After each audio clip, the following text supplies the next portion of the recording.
வணங்க மக்களே, பார்க் ஷின் ஹேயோடைய ஆக்டிங்கில் ரிலீஸ் ஆன மிஸ் அண்டர் கவர் பாஸ்னு ஒரு நியூ சீரீஸ் தான் பார்க்க போகிறோம். ஃபர்ஸ்ட் ஆஃப் ஆல் நம்ம டேரெக்டாக எபிசோட்குள்ளே போயிடலாம். கதையுடைய ஆரம்பத்திலே நம்ம ஹீரோயினி மிஸ் சாங்கை காமிக்கிறாங்க. இவங்க இப்போதைக்கு ஒரு கேஸ் விஷயமாக விட்னஸ் தர வந்திருக்காங்க. பேசிக்கலாக எடுத்துக்கிட்டிங்கன்னா சோன்னு ஒரு ஆள் இருக்கார். அந்த ஆள் இப்போதைக்கு என்னமோ ஒரு ஸ்டாக் மேனிப்புலேட்டட் பண்ணியிருக்காரு. அது இல்லீகல்ன்றதுனால அது விஷயமாக ஒரு கேஸ் நடக்க போகுது. அதுக்கு விட்னஸாக ஹீரோயினியை கூப்பிட்ருக்காங்க. அந்த சமயத்தில் இவங்க ஹீரோயினிக்கு லஞ்சம் கொடுத்து எங்களுக்கு சாதகமாக நீ பேசணும்னு சொல்ல சரின்னு ஹீரோயினி கோர்ட்டுக்கு போய் அதுக்கு எதிர்மாறாக பேசுகிறாங்க. அதாவது சோன்றால் உண்மையாலுமே ஸ்டாக் மேனிப்புலேட்டட் பண்ணியிருக்கிறத சொல்கிறாங்க. ஹீரோயினி முக்கியமாக ஒரு டீமில் இருப்பாங்க. அந்த டீமோட நேம் தான் ஃபினான்ஷியலி சூப்பர்வைசரி போர்டு. இந்த டீமை ஞாபகம் வச்சுக்கோங்க. அதில் ஹீரோயினி ஈஸியாக அந்த விஷயத்தை கோர்ட்டில் நிரூபிச்சிட்டாங்க. அதுக்கு பேருக்கு லஞ்சம் தந்திருக்கிற விஷயத்தையும் கோர்ட்டில் சொல்ல அது மூலயமா அந்த சோன்ற ஆளுக்கு தண்டனை கிடைச்சிது.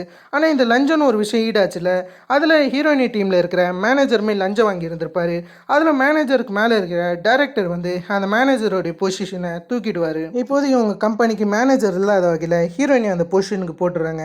ஆனால் இந்த இடத்துல பிரச்சனை என்னன்னா, ஹீரோயின் கிட்ட யாருமே வேலை செய்ய மாட்டாங்களா. ஹீரோயினுக்கு எதிராக எல்லாருமே ரெசிக்னேஷன் லெட்டர் எடுக்கிற விஷயத்த டைரக்டர் யோன்னு சொல்ல அதை கேட்ட ஹீரோயினியுமே மற்றவங்க கிட்ட போய் உங்களுக்கு 2 ஆப்ஷன் தான், ஒன்று என் கூட வேலை செய்யணும், இல்லைனா வேலை செய்யக்கூடாது. நான் இப்போ மீட்டிங் ரூமுக்கு போவேன், யாரெல்லாம் என் கூட வேலை செய்ய விரும்புகிறீங்களோ அவங்க மட்டும் வரலான்னு சொல்ல அதுக்கேற்ற மாரி கொஞ்ச நேரம் கழித்து எல்லாருமே வந்துடுறாங்க. அதான் ஹீரோயின் இப்போதைக்கு நடக்கக்கூடிய கேஸை பற்றி எக்ஸ்பிளைன் பண்ணுறாங்க. இதில் நம்ம பேசிக்கலாக தெரிஞ்சுக்க வேண்டியது, ஹீரோயின் ஹன்மின்னு ஒரு குரூப்பை பற்றி தான் செக் பண்ணுறாங்க.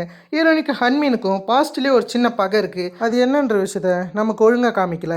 இருந்தாலும் ஹீரோயினி இப்போதைக்கு என்ன பிளான் பண்ணுறாங்கன்னா, இந்த ஹன்மீனுக்கு எதிராக ஏதாச்சும் டீட்டெயில் கிடைக்குமான்னு செக் பண்ணுறாங்க. அதில் ஹன்மீனுடைய சேர்மன் கங்னு ஒரு ஆள் இருப்பார். அந்த ஆளை பற்றி இவங்க ரிசர்ச் பண்ணியிருக்காங்க.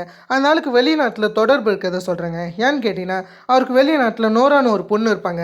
அந்த பொண்ணு பக்கம் தான் எல்லா ஸ்லாஷ் ஃபண்டுமே இவங்க போகிறதா சொல்கிறாங்க. ஏகப்பட்ட ஊழல்களில் இந்த ஹன்மீன் கம்பெனி பண்ணுறாங்க. இதை பற்றி நம்ம கண்டுபிடிக்கணும்னு இவங்க ஸ்ட்ரெயிட்டாக ப்ராசிக்யூஷன் அணுகுறாங்க. ஆனால் ப்ராசிக்யூஷன் சரியான எவிடன்ஸ் தேவைன்னு சொல்லிடுறாங்க. ஹீரோயினிக்கிட்ட எந்த எவிடன்ஸும் கிடையாது. அதில் இவங்களால் ப்ராசிக்யூஷன் கிட்ட பெருசாக எதுவும் பேச முடியல. இதே சமயத்தில் தான் சேர்மன் கங்னு ஒரு ஆளை பார்த்துருந்துருப்போம்ல, இவர் தான் ஹன்மீனுடைய சேர்மனாக இருந்திருப்பார். அவருடைய பையன் பிரசிடென்ட் கங்கை நமக்கு காமிக்கிறாங்க. இவர் ரொம்ப நல்லவராக இருக்கார். அதில் இவர் என்ன பிளான் பண்ணுறேன்னா, உண்மையாலுமே ஊழல் எங்கே நடந்திருக்குன்னு சொல்லிட்டு இவர் செக் பண்ண ஆரம்பிக்கிறாரு. இப்போதே ஒரு டாஸ்க் ஃபோர்ஸை இவங்களுக்குள்ளார இறக்கியிருக்காங்களா. அந்த டாஸ்க் ஃபோர்ஸ் மூலியமாக ஃபினான்ஷியல் சூப்பர்வைசர் போர்டு எதனாச்சும் கண்டுபிடிக்கலான்னு இருக்காங்கன்னு மற்றவங்க ரிப்போர்ட் பண்ணுறாங்க. முக்கியமாக இதுக்கு நடுவில் சில கேரக்டர்ஸை நம்ம ஞாபகம் வச்சுக்கணும்.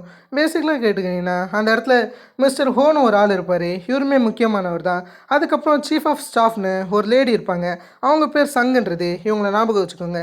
சிம்பிளாக புரியணும்னு சொல்லிட்டு நேமை நான் பக்கத்துலேயே போட்டிருப்பேன். அதில் இதை பற்றி கண்டுபிடிக்கணும்னு பிரசிடென்ட் கங் இருக்கார்ல, அவர் research management, risk management, trading மேனேஜ்மெண்ட்டோடைய மேனேஜர்ஸை கூப்பிட ஆரம்பிக்கிறாரு. அவங்க 3 பேருமே கூப்பிட்டு எதில் ஊழல் நடந்துச்சுன்னு இவர் செக் பண்ணலான்னு இருக்காரு. ஆனால் என்னமோ ஒரு விஷயம் உங்களுக்குள்ளே நடந்திருக்கு, அதை பற்றி உங்கள் அப்பா கிட்ட இவர் பேசலான்னு போகிறாரு. ஆனால் அப்பா பெருசாக ரெஸ்பான்ஸ் தர மாரியே தெரியல. அப்பா லைட்டாக இந்த மாரி பிரசிடென்ட் கங் மேலே எந்தவித நம்பிக்கையுமே இல்லாத மாதிரி தான் காமிச்சிருக்காங்க. அதில் பிரசிடென்ட் கங் ஒரு பக்காவான பிளான் போட்டு ஹீரோயினிக்கு வேற ஒரு நம்பர்லேருந்து அப்படியே மெசேஜ் அனுப்புறாரு. என்கிட்ட ஒரு சீக்ரெட்டான லெட்ஜர் இருக்குது, அதுவும் ஹன்மீன் குரூப்பு சம்மந்தப்பட்டது, அதில் நம்ம 2 பேரும் சந்திப்போமான ஹீரோயினுக்கு ஒரு மெசேஜ் அனுப்ப அதை பார்த்து ஹீரோயினி கியூரியாசிட்டியில் அவரை பார்க்க போகிறாங்க. அந்த இடத்துக்கு போனால் அதுதான் பிரசிடென்ட் கங்காச்சு.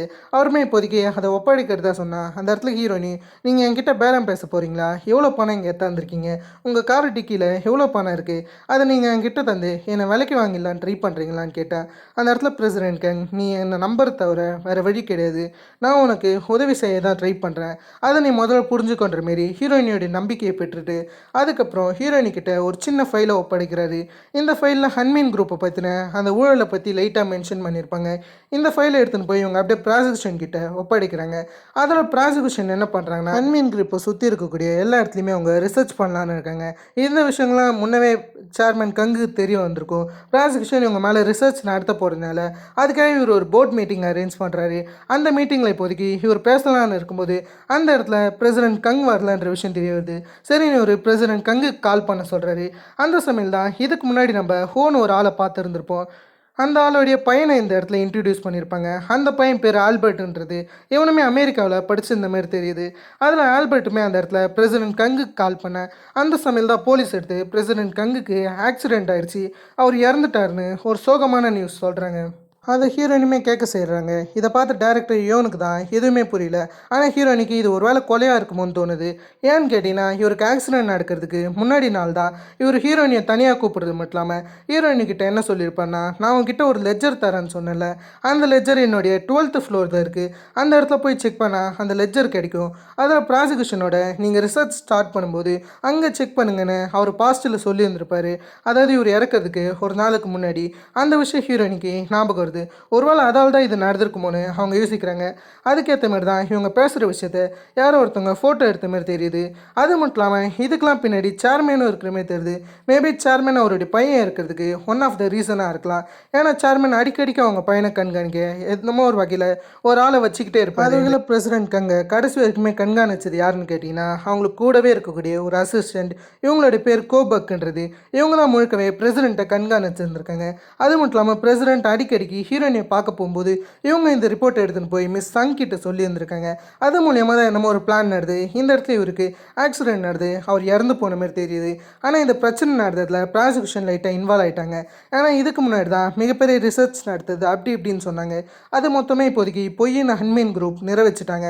அதில் இப்போதைக்கு என்ன பண்ணுறாங்கன்னா ஹன்மீன் குரூப் மேலே யாரெல்லாம் ரிசர்ச் நடத்தணும்னு சொன்னாங்களோ அவங்கள ப்ரமோட் பண்ணுறாங்க. ஹீரோயினி தான் முதல்ல இதை ஆரம்பித்தாங்களே, அதில் ஹீரோயினியை பதவி இறக்கம் பண்ணிடுறாங்க. அவங்க மேனேஜராக இருந்து இப்போதைக்கு எம்ப்ளாயாக மாறிடுறாங்க. அந்த இடத்துல ஹீரோயினிக்கு கிம்னு ஒரு ஆளை பிடிச்சிருந்துருக்காது இந்த மொத்த இடத்துலையுமே. அந்த ஆள் தான் இப்போதைக்கு மேனேஜராக மாறிட்டான். அவனும் ஹீரோயினியை ஒரு மாதிரி நக்கல் பண்ணிக்கிட்டு இருக்கான். அந்த இடத்துல ஹீரோயினிக்கு இதெல்லாம் பார்த்து கடுப்பாக இருக்குது. அதில் என்ன பண்ணலான்னு இவங்க யோசிக்கிறாங்க. அப்படியே வச்சுக்கிட்டு இவங்க பொருளை வைக்கும்போது தான் திடீர்னு இவங்களுடைய டாலிஸ்மெண்ட் கீழே விழுது. இவங்க அம்மா தந்துருந்துருப்பாங்க ஹீரோயினிக்கு நல்லது நடக்கணும்னு சொல்லிட்டு. அந்த டாலிஸ்மெண்ட்டை பார்த்தோன்னே ஹீரோயினிக்கு அவங்க அம்மா ஞாபகம் வந்துருச்சு. அதே சமயத்தில் இந்த டாலிஸ்மெண்ட் நம்மளை காப்பாற்றலையேன்னு சொல்லிட்டு ஒரு சின்ன கடுப்புமே வருது.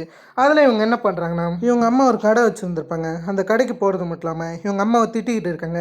அந்த சமயத்தில் இவங்க இந்த டாலிஸ்மெண்ட் தரது மட்டும் இல்லாமல் நான் இப்போதைக்கு வேலையை விட போகிறேன்னு சொன்னால் அவங்க அம்மா என்ன சொல்கிறாங்க, இந்த டாலிஸ்மெண்ட்லாம் தராத, நீ வேலை விட்டுறது ஒரு நல்ல விஷயம் தான். ஏன்னா உனக்கு 30 வயசு ஆகுது. இந்த வயசில் தான் நீ கண்டிப்பாக உனக்கு ஏற்ற உனக்கு கண்டுபிடிக்கணும்னு இவங்க சொல்கிறாங்க. உனக்கு கண்டிப்பாக கல்யாணம் இந்த வயசில் நடக்கணும்னு அவங்க சொல்ல ஈரனிமே அதெல்லாம் எனக்கு இன்ட்ரெஸ்ட் கிடையாது, நான் இப்போதைக்கு வேலையை விட்டு சும்மா இருக்கலான்னு இருக்கேன், ட்ரை பண்ணுறேன்ற மாரி இவங்க பேசிக்கிட்டு இருக்கேன். அம்மாவும் இந்த டாலிஸ்மெண்ட்டை வச்சுக்கோ, இது கண்டிப்பாக உனக்கு உதவி செய்யணும் எவ்வளவோ சொல்கிறாங்க. இருந்தாலும் ஹீரோயினி மேரேஜ்லேயும் இந்த டாலிஸ்மெண்ட்லேயும் விருப்பம் இல்லைன்னு சொல்லிடுறாங்க. சரின்னு ஹீரோயினி கடைசியாக கிளம்ப போகலான்னு இருக்கும்போது அந்த இடத்துல அம்மா ஹீரோயினிக்காக அவங்க செஞ்ச கிம்ச்சி அதுக்கு தான் சிக்கனை தராங்க. சரின்னு ஹீரோயினுமே அதை வாங்கிக்கிட்டு ரோட்டில் நடந்து போகும்போது எதிர்பாராதவர்களை யாரோ ஒருத்தவன் ஹீரோயினை அட்டாக் பண்ண ஆரம்பிக்கிறான். ஹீரோயினை கிட்னாப் பண்ணுற மாதிரி தெரியுது. அந்த இடத்துல ஹீரோயினையும் அவங்கள பயங்கரமாக அடிச்சுக்கிட்டு இருக்க. இதெல்லாம் நடக்கும்போது தான் பக்கத்தில் வேறு ஒரு சம்பவம் நடந்திருக்கும். ப்ராசிக்யூஷனுடைய ஹெட் இருக்கார்ல, அவர் தான் ஹன்மீன் குரூப் மேலே ரிசர்ச் நடத்தலான்னு சொல்லியிருந்தார். அதில் இப்போதைக்கு அந்த ஹெட்டை இவங்க தாக்கிறாங்க. ப்ராசிக்யூஷன் ஹெட்டுக்கு ஹெவியான இன்ஜுரி ஏற்பட்டுருச்சு. ஹீரோயினி எப்படியும் அந்த ஆட்கள் கிட்டேருந்து தப்பிச்சிட்டாங்க. ஆனால் ஹீரோயினிக்கு கையில் பயங்கரமான அடிபட்டுருச்சு. இது தெரிஞ்ச அந்த இடத்துக்கு டைரக்டர் ஹியோன் வரது மட்டும் இல்லாமல் நடந்த மொத்த இன்சிடென்ட்டுமே சொல்கிறாரு. ஹீரோயினியை தாக்கின மாரியே ப்ராசிக்யூஷனுடைய ஹெட்டையுமே தாக்கியிருக்காங்க. அவர் கண்டிப்பாக ரெக்கவர் ஆக மேக்ஸிமம் 3 மாதமாச்சும் ஆகும்னு அவங்க சொல்லியிருக்காங்க. இதுதான் நமக்கு ஏற்ற நேரம். இந்த சமையல் தான் நம்ம உள்ளார நுழையணும். நமக்கு இன்னும் கொஞ்சம் டைம் இருக்குது. அவர் ரெக்கவர் ஆகிறதுக்குள்ளார நம்ம எல்லா எவிடன்ஸும் கலெக்ட் பண்ணலாம். நீ தானே 12th ஃப்ளோரில் ஒரு லெஜர் இருக்குதுன்னு சொன்னேன். அந்த லெஜர் தான் எல்லா ஸ்லாஷ் ஃபோண்டும் அவங்க போட்டு வச்சுருக்காங்க. அதெல்லாம் அதை கண்டுபிடிச்சா முடிஞ்சு போயிடுச்சு. அதெல்லாம் நம்மளில் ஒரு ஆள் கண்டிப்பாக அவங்களுக்குள்ளார இருக்கணும். அதெல்லாம் நான் ஒரு பிளான் வச்சுருக்கேன், யாருக்குமே தெரியாமல் நம்ம அவங்களுக்குள்ளார போயிடலான்னு சொல்லிட்டு ஒரு விஷயத்தை எடுத்து காமிக்கிறாரு. அது ஒரு பிளான்ட்லெட் தான். அதில் என்ன போட்டிருக்குன்னா இப்போதைக்கு ஹன்மீன் குரூப்புக்கு சில ஸ்டாஃபை அரேஞ்ச் பண்ணுறாங்களாம். அந்த ஸ்டாஃப் வேலைக்கு யாருனாச்சும் வரீங்களான்ற மாரி ஒரு நோட்டீஸ் இருக்கும். அந்த நோட்டீஸ் இவர் காமிக்கிறாரு. அதுக்காக ஹன்மீன் குரூப்போடைய ஹை ஸ்கூலில் இவங்க கிராஜுவேட் ஆகணுன்ற மாரியும் போட்டிருக்கோம். அந்த மாதிரியான சில டெஸ்ட் இருக்குலாம் அதில் போட்டிருக்கேன். அதை பார்த்து ஹீரோயினி கடுப்பாக்குறேங்க. ஏன்னா ஹீரோயினி நல்லாவே படிச்சிருக்கேங்க, இதெல்லாம் முடிச்சுட்டு தான் இப்போ வந்திருக்கேங்க. அது மட்டும் இல்லாமல் அந்த இடத்துல இளமையான ஆட்கள் தான் எடுக்கிறாங்க. மேக்ஸிமம் 20 ஏஜாச்சும் இருக்கணும். ஹீரோயினிக்கு 30 ஏஜுக்கு மேலே ஆகுது. அதில் ஹீரோயினியால் அதெல்லாம் பண்ண முடியாதுன்னு ஹீரோயினி அதை ரிஜெக்ட் பண்ணிவிட்டு அந்த இடத்த விட்டு போக அந்த இடத்துல டேரக்டர் யோனும் ஹீரோயினுடைய காலில் விழாத குறையா எவ்வளவோ கேட்டு பார்க்குறாரு. ஹீரோயினிக்கிட்ட அடிக்கடிக்க அந்த பிளாம்ப்ளேட்டையை எடுத்து காமிக்கிறாரு. நீ எப்படினாச்சும் அந்த ஸ்டாஃப் வேலைக்கு போகணும் ஹீரோயினிக்கிட்ட சொன்னால். அதில் ஹீரோயினிக்கு சுத்தமாக விருப்பம் கிடையாது. முன்னாவே ஹன்மீன் குரூப்பால் அடி வாங்கினது போதும் தான் ஹீரோயின் இருக்காங்க. அதில் ஹீரோயினி கொஞ்சம் ஒதுங்கி போக இதெல்லாம் நடக்கும்போது தான் இந்த பக்கம் ஹன்மீன் குரூப்பை காமிக்கிறாங்க. அதில் இப்போதைக்கு ஃபாரினில் சேர்மன் கங்கோடைய பொண்ணு படித்ததா சொல்லியிருந்தாங்களே, அந்த பொண்ணு இப்போதைக்கு கொரியாவுக்கு வந்திருந்திருப்பாங்க. அவங்க அம்மாவோட சேர்மனுக்கு இப்போதைக்கு டிவோர்ஸ் ஆகிருக்கும். அதில் அவங்க எக்ஸ் ஒய்ஃப்மே அந்த இடத்துல தான் இருக்காங்க. இப்போதைக்கு இவங்க எதை பற்றி பேசுகிறாங்கன்னு கேட்டிங்கன்னா, நெக்ஸ்ட்டு இருக்கக்கூடிய ஷேர்ஸில் யாருக்கு போகணுன்னு பேசுகிறாங்க.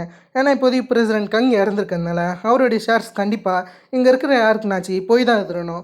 அதில் இங்கே இருக்கிற சேர்மன் வந்து அதே இடத்துல தான் ஆல்பர்ட் இருப்பார். ஆனால் பெருசாக ஆல்பர்ட்டை கண்டுக்காமல் நோராவை தான் கவனிக்கிறாரு. அவர் நெக்ஸ்ட்டாக தான் பிரசிடென்ட் கங்கோடைய ஷேர்ஸ் எல்லாம் நோராவுக்கு தரதா சொல்கிறாரு. நோராவுக்கு இந்த கம்பெனியில் ஒரு முக்கியமான பதவி தரதா சொல்கிறாரு. அதெல்லாம் நோரா வந்து இந்தமாரி சில ஸ்டாஃப் ட்ரைனிங் அவளுக்கு ஏற்ற மாரியான சில ட்ரைனிங்லாம் தரணுன்ற மாரி சொல்கிறாரு. அதில் இப்போதைக்கு அவங்க ஹை ஸ்கூல் கிராஜுவேட்டாக மாறணுன்ற மாரி இவங்க கிட்ட சொல்ல, அதெல்லாம் நோராவும் அதெல்லாம் முடியாதுன்னு சொல்ல ட்ரை பண்ணுறாங்க. அதுக்குள்ளே சேர்மன் ஏஞ்சி போயிடுறாரு. அந்த இடத்துல சேர்மனோட எக்ஸ் ஒய்ஃப் தான் நோரா கிட்ட சொல்லிக்கிட்டு இருக்காங்க.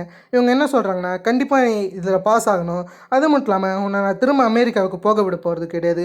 உனக்கேற்ற ஒரு பொசிஷன் இந்த இடத்துல கிடச்சிருக்கு, அதை நீ நில வச்சுக்கோன்ற மாரி இவங்க எக்ஸ்பிளைன் பண்ணிக்கிட்டு இருக்கேன். இதே சமயத்திலே சேர்மன் வந்து ஒரு ப்ரெஸ் கான்ஃபரன்ஸ் அரேஞ்ச் பண்ணியிருப்பார். அந்த ப்ரெஸ் கான்ஃபரன்ஸ்க்கு போகிறது மட்டும் இல்லாமல் இப்போதைக்கு இவர் என்ன சொல்கிறேன்னா, நான் ஒரு அப்பாவை தோற்று போயிட்டேன், ஆனால் நான் ஒரு பிஸ்னஸ் மேனாக ஜெயிச்சிட்டேன். என்னுடைய கம்பெனி முழுக்கவே பியூராக இருக்குது. என்னுடைய கம்பெனியை நான் இது வரைக்குமே பார்த்துக்கிட்டு இருந்தேன். நெக்ஸ்ட் இந்த பொசிஷனுக்கு ஏகப்பட்ட பேர் வரதான் போகிறாங்க. இருந்தாலும் என்னுடைய கம்பெனியை அவங்களும் ஒழுங்காக தான் வழி நடத்த போகிறாங்க. உங்களுக்கு 9 வருஷத்துக்கு முன்னாடி நடந்தது ஞாபகம் இருக்கா? அப்போ என் மேலே தப்பான பழி சுமத்திட்டாங்க. அந்த மாதிரியான ஒரு விஷயம் நடக்காது. 9 வருஷத்துக்கு முன்னாடி நடந்த மாரியே இந்த கம்பெனிக்கு நான் நடக்க விட மாட்டேன். அந்த சமயத்தில் அந்த அலிகேஷன்ஸ்லாம் நாங்கள் தாங்கி தான் இங்கே வந்திருக்கோம். அதில் நாங்கள் கண்டிப்பாக இந்த கம்பெனியை இன்னும் பெஸ்ட்டாக அமைப்போன்னு அவர் அந்த இடத்துல ஒரு இன்டர்வியூ தராரு. இந்த விஷயத்தை ஹீரோயினி பார்த்து ரொம்ப கடுப்பாக்குறாங்க. அதில் இவங்க டைரக்டர் யோனை பார்க்க போகிறாங்க. அவரை பார்க்க போகிறது மட்டும் இல்லாமல், நீங்கள் சொன்னதுக்கு நான் ஒத்துக்கிறேன், நான் இப்போதைக்கு அங்கே ஸ்டாஃபாக போக ரெடியாக தான் இருக்கேன். 9 வருஷத்துக்கு முன்னாடி நடந்தது திரும்ப நடக்கக்கூடாதுன்னு நான் நினைக்கிறேன்னு சொல்கிறாங்க. ஹீரோயினிக்கு தான் 9 வருஷத்துக்கு முன்னாடி என்னமோ ஒரு சம்பவம் பண்ணியிருக்கேங்க. அது என்ன நமக்கு சரியாக தெரியல. இருந்தாலும் ஹீரோயினி திரும்ப அந்த கம்பெனிக்குள்ளார போகிறதா சொல்லு. இதை கேட்டு டேரக்டர் யோன் சந்தோஷப்படுறாரு. அதில் அந்த கம்பெனிக்கான ட்ரைனிங்கை ஹீரோயினி அரேஞ்ச் பண்ணணும். அதில் இப்போதைக்கு ஹீரோயினி கொஞ்சம் யூத்தாக மாறணும். ஏன்னா 30 வயசில் இருக்கிறவங்கள எடுக்க மாட்டாங்க. 20 வயசுக்கு மாறணும்னு சொல்லிட்டு இவங்க சிஸ்டருடைய ரூமுக்கு போய் ரிசர்ச் பண்ணுறாங்க. அங்கே இருக்கிற மொத்த விஷயத்துமே நோட்ஸ் எடுத்துன்னு இருக்காங்க. அந்த சமயம் தான் அவங்க சிஸ்டர் ஜங்மி அந்த இடத்துக்கு வராங்க. வரது மட்டும் இல்லாமல் என்ன பண்ணுறேன்னு ஹீரோயினி கிட்டே கேட்க, அவங்களுமே நான் 20 வயசு மாறணும்னு ஆசைப்பட்றேன், அதில் உன்னுடைய சில பொருட்களை பார்க்குறேன்னு சொன்னால், அந்த இடத்துல ஜங்மி எதுக்காக இதை நீ பண்ணுறேன்னு ஹீரோயினி கிட்டே கேட்க, அவங்களுமே ஜங்மிக்கு பணம் தரது மட்டும் இல்லாமல் என்கிட்ட இதை தவிர வேறு எந்த கேள்வியும் தராது. அதே சமயத்துலேயே நான் 20 வயசு பொண்ணாக மாறினா என்ன பண்ணணும், அதுக்கான டிப்ஸ் மட்டும் தான் சொல்ல. அந்த இடத்துல ஜங்மியுமே ஹீரோயினி ஒரு சலூனுக்கு கூட்டிகிட்டு போய் அந்த இடத்துல ஹீரோயினிக்கு 20 வயசு பொண்ணாட்டம் ஹேர் ஸ்டைல் எல்லாத்தையுமே பண்ண சொல்கிறாங்க, ஃபேஷனாக மாற்ற சொல்கிறாங்க. அதுக்கேற்ற மாதிரியே ஹீரோயினி 30 வயசுலேருந்து 20 வயசாகவே அவங்க மாற்றிடுறாங்க. அதால் ஹீரோயினி ரொம்ப சந்தோஷமாக இருக்காங்க. ஆனால் இதில் என்ன ஒரு பிரச்சனைனா, ஹீரோயினுடைய ஃபேஷன்றது இன்னும் 30 ஏஜில் தான் இருக்கும். அது 20 ஏஜுக்காக மாற்றணும்னு சொல்லிட்டு இவங்க சில கார்ட் சிடி அந்த மாதிரியான விஷயங்கள்லாம் வாங்குற மாரி இருக்கும். அதை வாங்குறதுக்காக இவங்க ஷாப்புக்கு போகும்போது அந்த இடத்துல தெரியாமல் ஆல்பர்ட்டை சந்திக்கிறாங்க. அந்த சமயத்தில் இவங்க 2 பேருக்கும் ஒரு கார்ட் சிடி மேலே ரொம்பவே கிளாஷாக மாறிடும். அதில் யாருக்கு அந்த கார்ட் சிடி கிடைக்கணும்னு இவங்க 2 பேருமே சண்டை போட, கடைசியாக கடைக்காரர் வந்து ஹீரோயினை பார்த்து ரொம்ப இளமையாக இருக்கீங்கன்னு சொல்ல, அதை கேட்டு ஹீரோயினி சந்தோஷப்பட்டு அந்த சீடியை அங்கே இருக்கிற ஆல்பர்ட் கிட்டே விட்டுட்டு அவங்க அந்த இடத்த விட்டு போயிருந்திருப்பாங்க. அடுத்த நாள் ஹீரோயினி இப்போதைக்கு ஹை ஸ்கூல் கிராஜுவேட்டாக மாறுதுன்னு சொன்னாங்களே, அதில் எக்ஸாம் எழுத வந்துருந்துருப்பாங்க. அந்த எக்ஸாமில் நோராவுமே இருக்காங்க. பக்கத்துலேயே தான் நோராவும் இருப்பாங்க. சரின்னு ஹீரோயினுமே நோராவை பார்த்துக்கிட்டு இருக்காங்க. ஃபஸ்ட்டு ஹீரோயினி எல்லா கொஸ்டினுமே எழுதுவாங்க. ஆனால் லாஸ்ட்டு கொஸ்டின் மட்டும் ரொம்ப தப்பாக இருக்கும். அதை பார்த்து ஹீரோயினி கடுப்பாக செய்கிறாங்க. அதில் ஹீரோயினி லாஸ்ட்டு கொஸ்டினை மட்டும் ஃபில் பண்ண கிடையாது. மற்றவங்க எல்லாருமே எல்லாத்தையும் ஃபினிஷ் பண்ணிடுறாங்க. அதுக்கப்புறம் எல்லாரையும் உட்கார வச்சு இன்டர்வியூ எடுக்கிறாங்க. பெருசாக அந்த இடத்துல கேள்வியே கேட்கல. ஹீரோயினி வந்து கேள்வி கேட்க சொல்கிறாங்க. ஏன்னா நோராவுடைய பாயிண்ட்ஸ் ரொம்ப கம்மியாக இருக்குன்னு இவங்க சொல்ல, அந்த ஆளுமே சிம்பிளான ஒரு கொஸ்டின் கேட்குறாரு. அதுக்கு நோரா ஈஸியாகவே ஆன்சர் பண்ணிட்டாங்க. அதில் நோரா அந்த இடத்த விட்டு போக இதில் ஹீரோயினி கடுப்பாக இருக்குங்க. அதில் ஹீரோயினுமே இதை நான் ஒத்துக்க மாட்டேன், அதில் உங்களுடைய சில கொஸ்டின்ஸ் ரொம்ப தப்பாக இருக்குது, நான் லாஸ்ட்டு கொஸ்டினை பார்த்தேன் உங்கள் கொஸ்டின் பேப்பரில், அதை கொஞ்சம் திருத்திக்கோங்கன்னு ஹீரோயினி கத்திட்டு அந்த இடத்த விட்டு போக, இவங்களும் அப்படி என்ன அந்த லாஸ்ட்டு கொஸ்டினில் இருக்குன்னு செக் பண்ணால் அதில் ஒரு மிகப்பெரிய மிஸ்டேக் பண்ணியிருக்காங்க. இதில் இவங்களுக்குள்ளார கொஞ்சம் டிஸ்கஸ் பேசுகிறாங்க. அது மட்டும் இல்லாமல் அந்த பொண்ணு எப்படி கண்டுபிடிச்சா, அதில் இதெல்லாம் நமக்கு தான் பிரச்சனை, கொஸ்டின் பேப்பரில் ஒரு மிகப்பெரிய மிஸ்டேக்கை பண்ணியிருக்கோம், இதை மற்றவங்க கண்டுபிடிக்கல, ஆனால் அந்த பொண்ணு கண்டுபிடிச்சிட்டான்னு இவங்க பேசிகிட்டு இருக்க. இந்த சைடு ஹீரோயினி இந்த மாரி லிஸ்ட்டு வந்திருக்குமான்னு யோசிக்கிறாங்க. அதாவது யார் பாஸ் ஆகியிருப்பாங்கன்னு சொல்லிட்டு. அதில் ஃபோன் எடுத்து இவங்க பாஸ் ஆகியிருக்காங்களான்னு இவங்க ஐடியை சொல்லி இவங்க கேட்டால் கடைசியாக ஹீரோயினி பாஸ் ஆகியிருக்காங்க. அது மட்டும் இல்லாமல் ஹீரோயினி இந்த இடத்துல அவங்க சிஸ்டரோடைய ஐடென்டிட்டி தான் எடுத்திருக்காங்க. ஹீரோயினி அவங்க ஒரிஜினல் நேமை யூஸ் பண்ணாமல் ஜங்மின்ற அந்த நேமில் தான் இந்த இடத்துல அட்மிட் ஆகிருக்காங்க. அதாவது 20 வயசு பொண்ணுன்னு சொல்லிட்டு. அதில் அடுத்த நாள் ஹீரோயினி ஹை ஸ்கூலுக்குள்ளார போகிறாங்க. இந்த இடத்துல தான் இவங்களுக்கு மொத்த டீச்சிங்குமே நடக்க போகுது. அதெல்லாம் அந்த இடத்துக்குள்ளார இவங்க ஒரு மாதிரி சந்தோஷமாக தான் போகிறாங்க. அந்த சமயத்தில் ஹீரோயினி சில விஷயத்தை யோசிச்சு பார்க்குறாங்க. ஏன்னா ஹீரோயினி இதுக்கு முன்னாடி ஏகப்பட்ட டீட்டெயில்ஸை கலெக்ட் பண்ணியிருந்திருப்பாங்க. அதாவது இந்த ஹன்மீன் குரூப்பை சுற்றி இருக்க ஏகப்பட்ட நிறுவனத்தை பற்றி இவங்க செக் பண்ணியிருப்பாங்க. உதாரணத்துக்கு சொன்னால் ஆரம்பத்தில் research management, risk management, trading மேனேஜ்மெண்ட்டுன்னு பார்த்தோம்ல, அதெல்லாம் பற்றி ஹீரோயினி முன்னவே கலெக்ட் பண்ணியிருந்திருப்பாங்க. அதெல்லாம் பற்றி ஹீரோயினி யோசிச்சுக்கிட்டு தான் அவங்களுடைய ரூமுக்கு போகலான்னு இருக்காங்க. ஹீரோயினோட ரூம்ன்றது 301. அதே சமயத்தில் ஒரு ரூமுக்கு 4 பேர் இருப்பாங்க. அதில் இப்போதைக்கு ஹீரோயினோட ரூமில் யார் இருக்க போகிறாங்கன்னு கேட்டிங்கன்னா ஹீரோயினி ஒரு ஆள், அதுக்கடுத்து தான் நோராவும் ஹீரோயினோட ரூமில் தான் இருக்காங்க. அதுக்கப்புறம் போக்னு ஒரு புது பொண்ணுமே வந்துருக்காங்க. அந்த பொண்ணுமே ஹீரோயினோட ரூமில் போட்டிருக்காங்க. கடைசியாக ஒரே ஒரு பொண்ணு மட்டும் மிஸ் ஆகுறான்னு சொல்லிட்டு இவங்க 3 பேரும் பேச அப்படியே ஹீரோயினி சிரிக்க ஆரம்பிக்கிறாங்க. ஏன்னு கேட்டிங்கன்னா ஹீரோயினி இந்த ரூமுக்கு பிளான் போட்டு தான் வந்திருக்காங்க. ஏன்னா இந்த ரூமில் யார் இருக்க போகிறாங்கன்னா பிரசிடென்ட்டோடைய அசிஸ்டன்ட் தான் இருக்க போகிறாங்க. இதுக்கு முன்னாடி அவங்கள நம்ம பார்த்துருந்துருப்போம். அவங்க தான் இந்த ரூமில் இருக்க போகிறது. இந்த விஷயம் முன்னவே ஹீரோயினிக்கு தெரியும். அந்த ஒரு சந்தோஷத்தில் ஹீரோயினி உள்ளார போக அந்த இடத்துக்கு போனதா ரொம்ப அதிர்ச்சியாக இருக்குது. அது என்னன்னு கேட்டிங்கன்னா அந்த பிரசிடென்ட்டோடைய அசிஸ்டன்ட் ஹீரோயினுடைய ஒரு புக்கை கையில் வச்சுருக்காங்க. அந்த இடத்துல இப்போதைக்கு ஹீரோயினிக்கு 30 வயசுன்ற மாதிரி தான் அவங்க சிஸ்டர் சில விஷயங்கள் எழுதி இருந்திருப்பாங்க. ஹீரோயினி 20 வயசு பொண்ணாட்டை எப்படி நான் எடுத்துக்கணும்னு சில குறிப்பெல்லாம் அதில் எழுதி வச்சுருக்கோம். அதை பார்த்து ஹீரோயினி வேகமாக ஓடியாந்து அதை பிடுங்குறாங்க. என்னுடைய அனுமதி இல்லாமல் எப்படி என் பொருட்கள் எடுக்கலான்னு பிரசிடென்ட்டோடைய அசிஸ்டன்ட் கிட்டே இவங்க சொல்லிக்கிட்டு இருக்கேன். அந்த அசிஸ்டன்ட் என்ன கேட்குறாங்கன்னா, நான் இதுக்கு முன்னாடி உங்களை எங்கேனாச்சும் பார்த்துருக்கேனான்னு கேட்க, ஆக்சுவலி இவங்க வந்து இந்த எபிசோடோடைய ஆரம்பத்திலே பார்த்துருந்துருப்பாங்க. அதாவது ஹீரோயினி நியூஸ் பேப்பர் படிச்சுன்னு இருக்கும்போது அசிஸ்டன்ட் அவங்க ஃப்ரெண்டோட வரது மட்டும் இல்லாமல் அந்த இடத்துல சில விஷயங்கள் வாங்கிக்கிட்டு இருப்பாங்க. ஆனால் ஹீரோயினி அவங்களுக்கு முன்னாடி வந்து சில விஷயங்கள் வாங்கிக்கிட்டு அசிஸ்டண்ட்டுக்கு சில அட்வைஸ்மே தந்துட்டு போயிருந்திருப்பாங்க. அதனால் அசிஸ்டண்ட்டுமே அப்படி ஒரு கேள்வி கேட்டிருக்காங்க. ஹீரோயினி அதை பார்த்து கொஞ்சம் ஷாக்காக அதோட இந்த எபிசோடை கம்ப்ளீட் பண்ணிட்டாங்க. கண்டிப்பாக உங்களுக்கு இந்த சீரிஸ் பிடிக்கும்னு நினைக்கிறேன்.